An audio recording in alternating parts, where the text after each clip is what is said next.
Hello everybody, thanks for clicking on this episode of Travis Travels. We got a really special one today.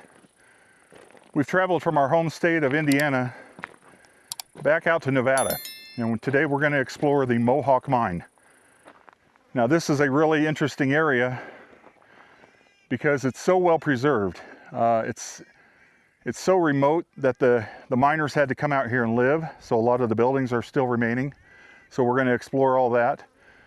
But we're also going to take time to remember three men.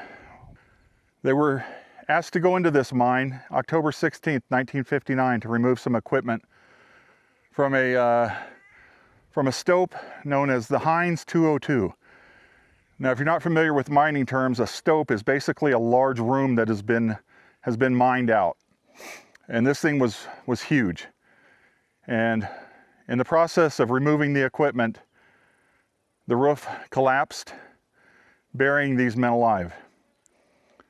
They tried for 11 days to get them out, and that was unsuccessful. So after 11 days, they made the decision to close off that section of the mine, and their bodies are still there today.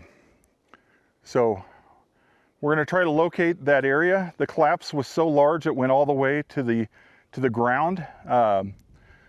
They found pine trees and wood that had collapsed all the way down to that level where it opened up a crater.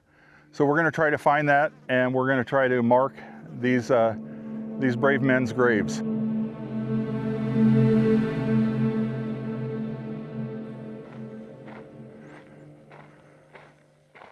Walking into camp.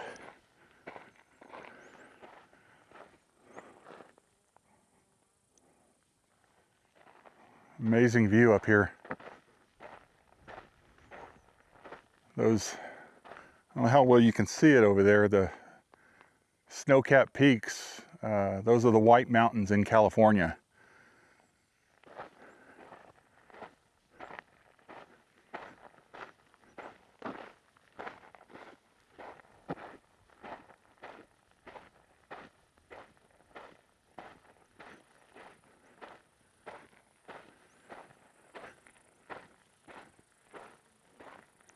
I stumbled upon this mine 3 years ago on Google Earth, and I started researching it and just really became entrenched with the story.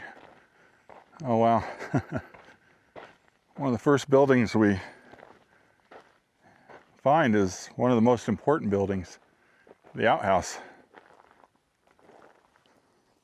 Really well preserved outhouse.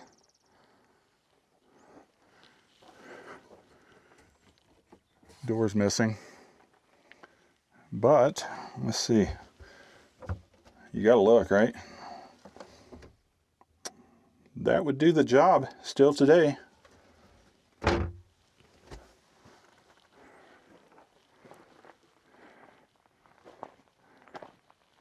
Not really sure what each building is.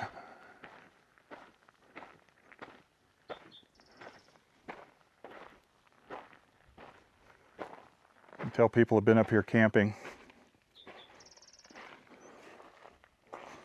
Oh wow. Miner's hat.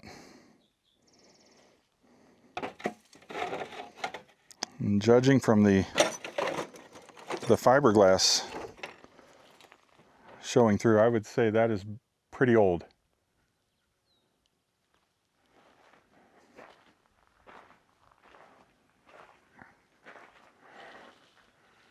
They had electricity, probably ran by generator, and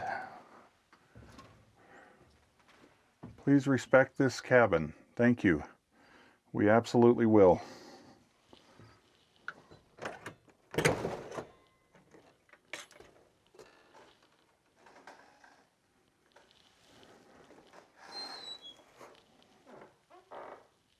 Wow.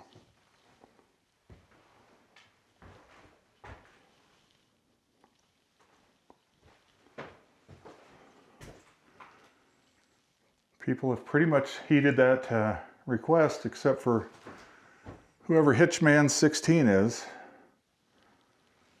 Just absolutely had to leave his mark. This is a really nice house.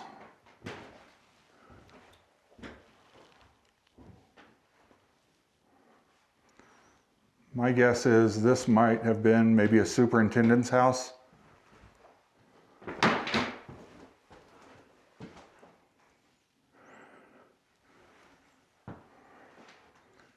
Very nice to see that people have, wow, there's even a broom in here to clean up.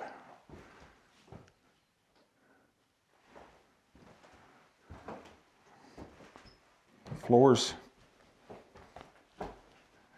fairly solid. Latched on the outside. Yeah, I would say this was probably a foreman's house or a superintendent, or maybe even one of the owners of the mine.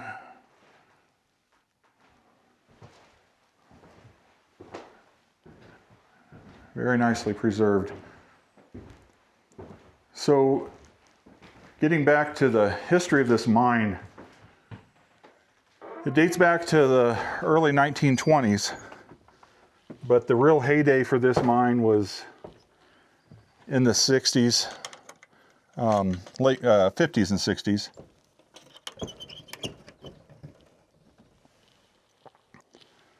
Check out the view that you get from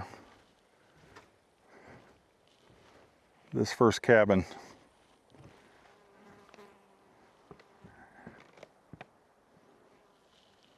It's a very big building.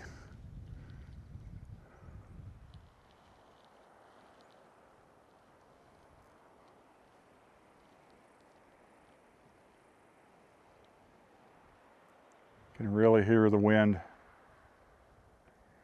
flowing over the mountain peaks. All right, let's work our way up to these buildings up here. I believe these are the miners' cabins. This little staircase has seen better days.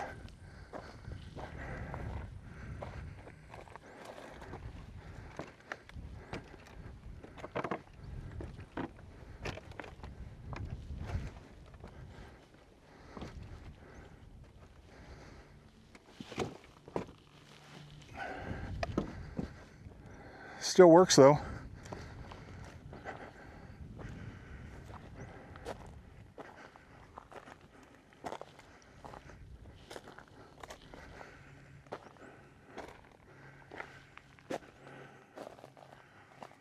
Would you look at that?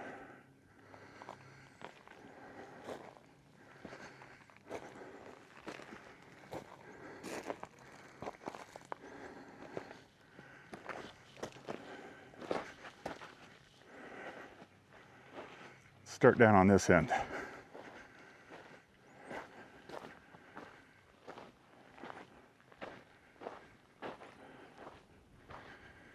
All the cabins up top.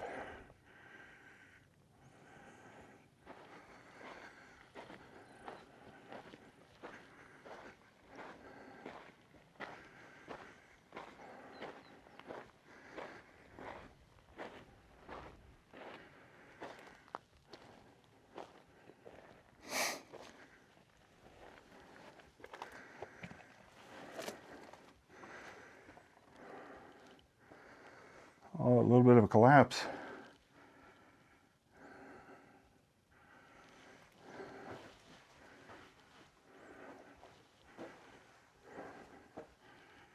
Huge water tank. I assume water. Hard telling. I guess it could be a fuel tank of some sort.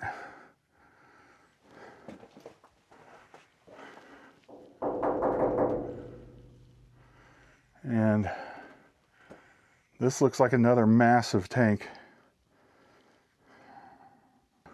You look at the wiring, you know, this is modern. Probably from the early 80s when they were trying to get the mine restarted. This looks like it may have been where a water heater could have sat. Yeah, there's a pipe here. So I would say this is like a utility cabin. Let's go check out the rest. Look at that window still intact.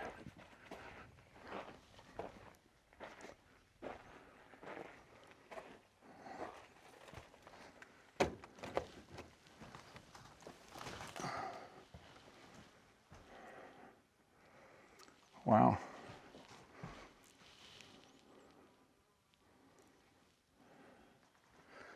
Almost looks like this might have been like a shower. Well, no, there's electric running along it. Just another small room.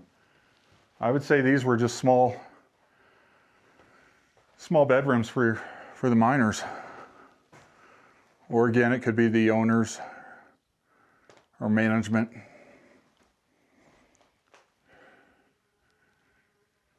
Really well preserved.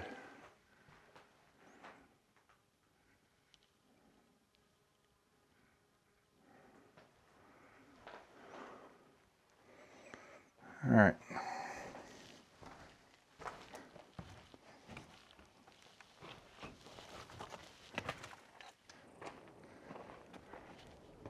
Let's check out this cabin. Yeah, almost identical to the other one. A little bit of graffiti in this one, sadly.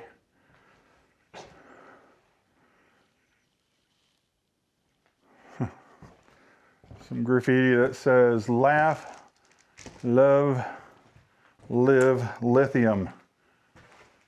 That's the big thing right now, is the lithium mine in the town of Silver Peak and Rhyolite Ridge, which is in this area. There's still plenty of gold and silver around here, but lithium is where it's at.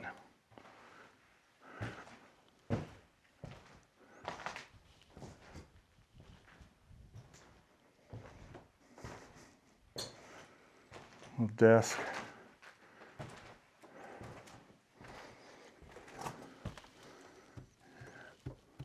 You wonder, you know, what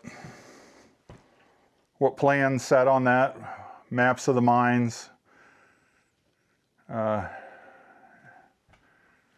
stuff like that. Speaking of maps of the mines, I have tried to find a map of this mine, and I am unable to do so. Being in Indiana, you're limited to what's on the web, and there is nothing that I can find. Probably the best bet would be to maybe go to the courthouse and see if anything is there. Let's get over to this other last cabin. Boy, this one is really on the slope here.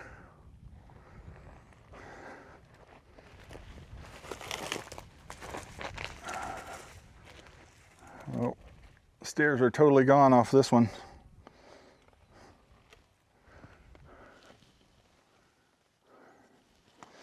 Let's see if we can't get up in here. A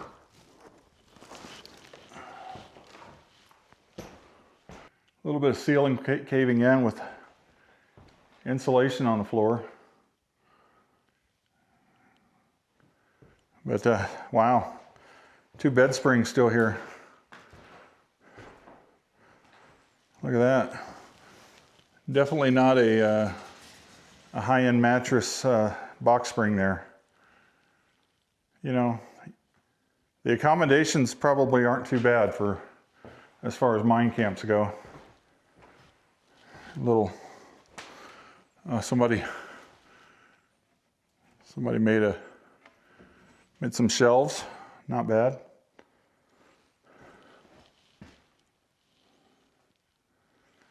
All right, that's all the cabins on this level, so let's go on up. All right, well, you've heard of will it start videos. This is a will it hold video. Nice and thick timbers, but they've seen better days.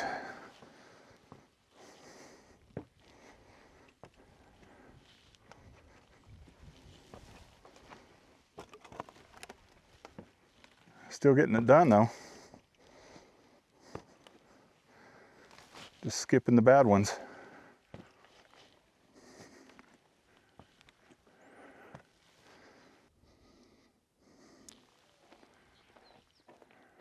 3 more cabins.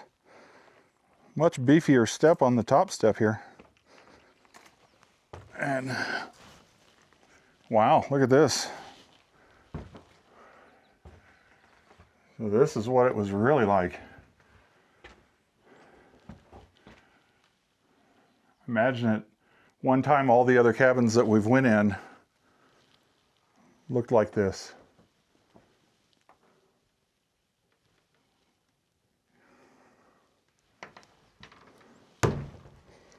It'd be pretty cool to find some miners' initials, or somebody left a picture of their Jeep.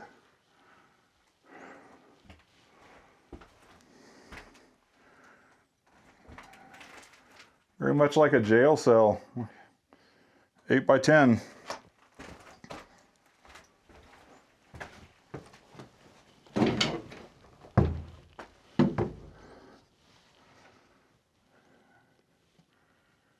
More of the same.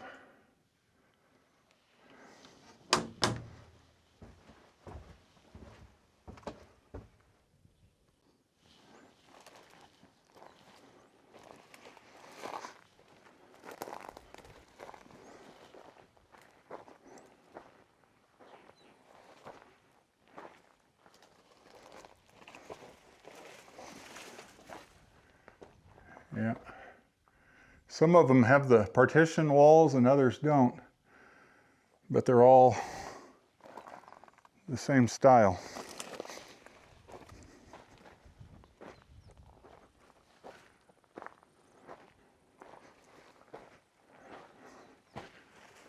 This one's window is open.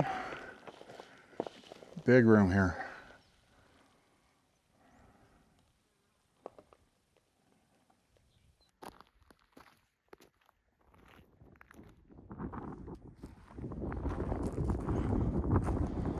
Well, we've definitely found the Hoist house and the entrance to the Mohawk Mine.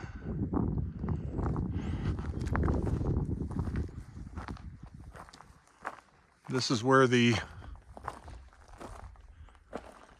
system to raise get the miners in and out of the mine, as well as the ore, would have been in here.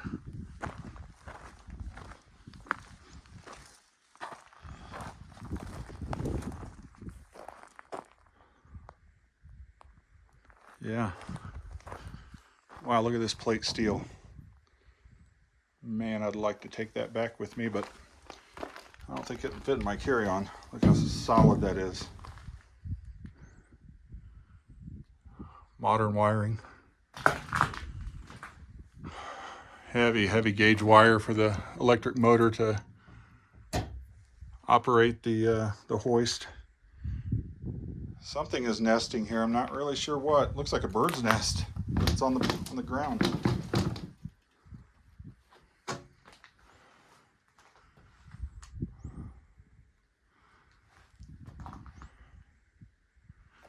Everywhere I look, I'm hoping to see something with maybe the miners' names that were lost, but nothing yet.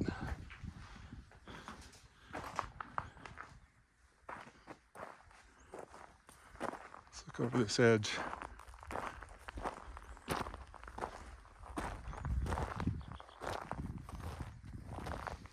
Oh yeah. This is all built on big tailings pile.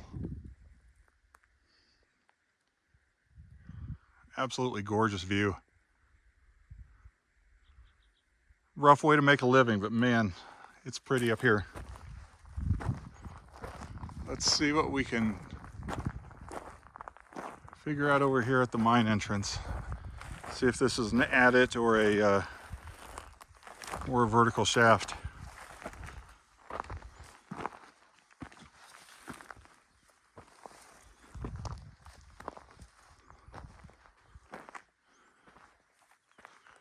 Some extra steel girders.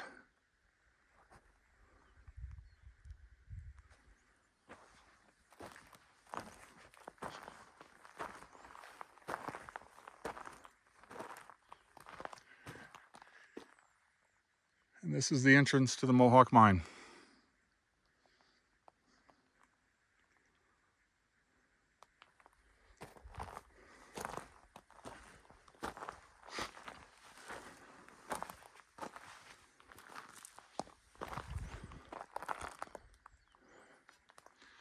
Yeah, we got to go up here, right?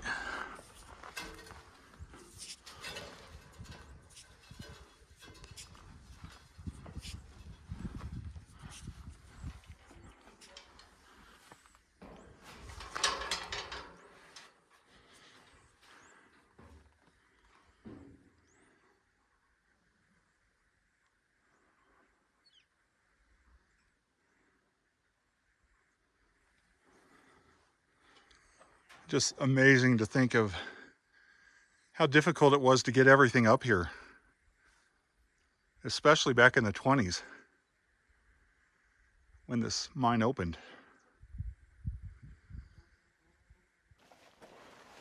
Wow, here's the mine entrance. A lot of cribbing.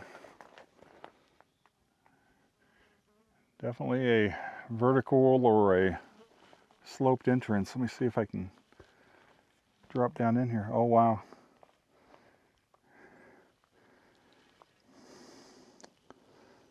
There's the stairway to get down in there.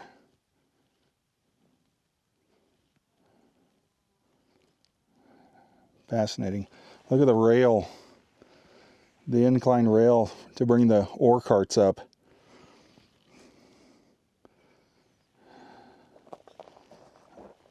Oh, I wish I could get in there further.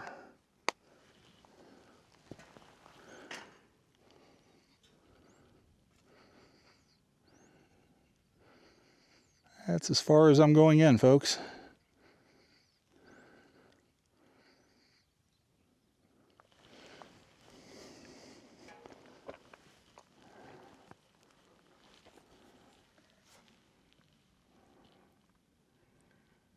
So now you know how they. So it was kind of a sloped. It wasn't a totally vertical shaft, but it's not a horizontal adit. It just kind of slopes down in. Tens of millions of dollars of silver out of that hole right there.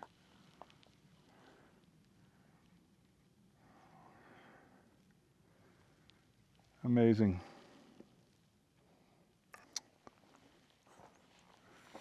Let's go over here and check out this building. Due to the proximity of the mine entrance, I would say this was some sort of, or it could, oh, you know what? I think I see tables where there would have been rocks, core samples.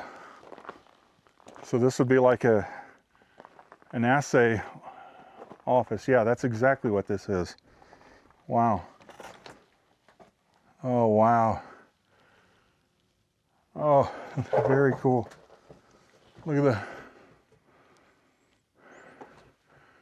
at the bags of the samples. You take that in and test all that ore. I've never seen bags like that. I've only seen like hardcore samples. You know, you could probably pan that and there would probably be gold in it, or I'm sorry, silver in it.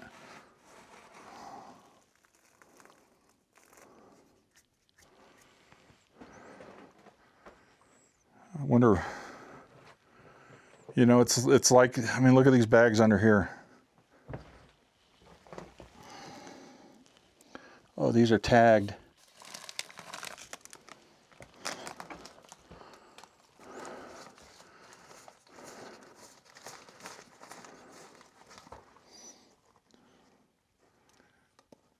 says F3-1, 65 through 70.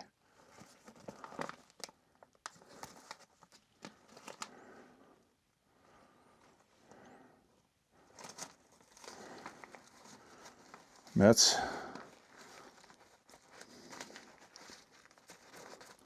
already been crushed. So they could have had a small stamp up here to crush this ore. You know, what they would bring out would be like this, and they would crush it down into the powder, and then they could pan it out and find out what they're dealing with. But this is the raw ore out of the Mohawk Mine. And these are the sample bags. Very neat.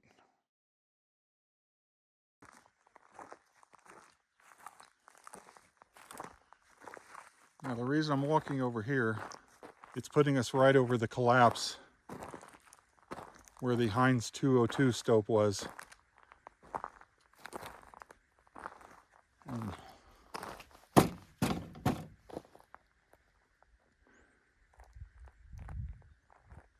So this area right here, I believe part of their rescue operation is they were trying to tunnel or dig another shaft to get to the three miners. And I would say this is where that took place back in 1959. If I get right up here, yep, that's the collapse zone for the Heinz 202.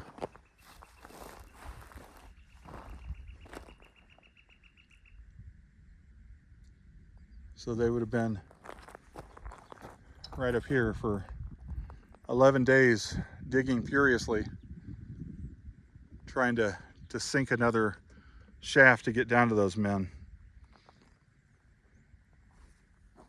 But after 11 days, they called it. I have seen some reports that said they actually dug for 13 days, but most accounts say 11.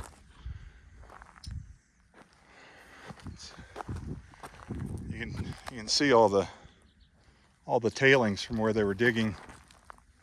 They just piled up wherever they could get rid of them.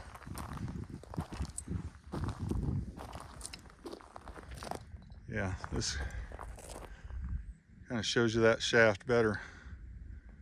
We're right on top of it. So let's go down there and honor those miners.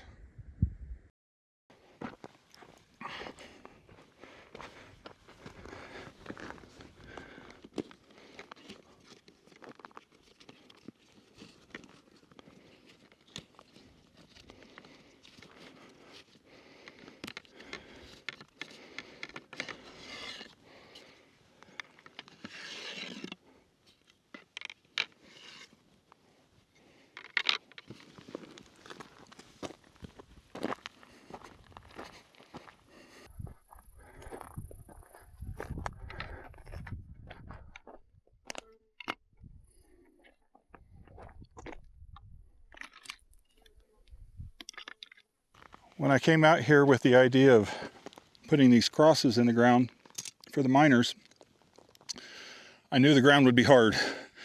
So I was gonna stack rocks, and I thought, you know what? I bet I can find some stuff to make some stands for these crosses. And the mine provided 3 stakes of rebar. I did not bring those, but that will work absolutely perfect.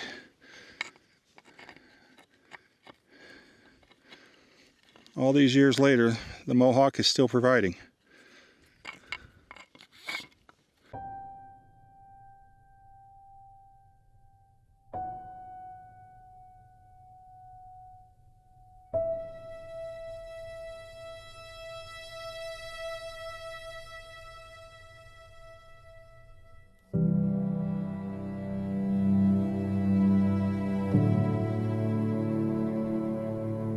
Sam Sickles.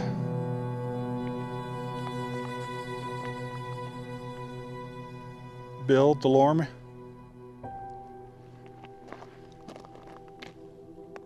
James Roberson. October 16th, 1959. These three brave souls lost their lives in the Mohawk Mine. Today, these crosses are placed in memory of the three miners that never came home. Places like this, they just have a way of holding on to history. Most of the people that pass through here, they'll never even know what happened at the Mohawk Mine. They won't know about the rescue attempt. They won't know about the families and friends that waited for 11 days. They won't know that three miners still remain somewhere beneath these slopes. But these mountains, they remember. As long as their story continues to be told, they won't be completely forgotten. Rest in peace.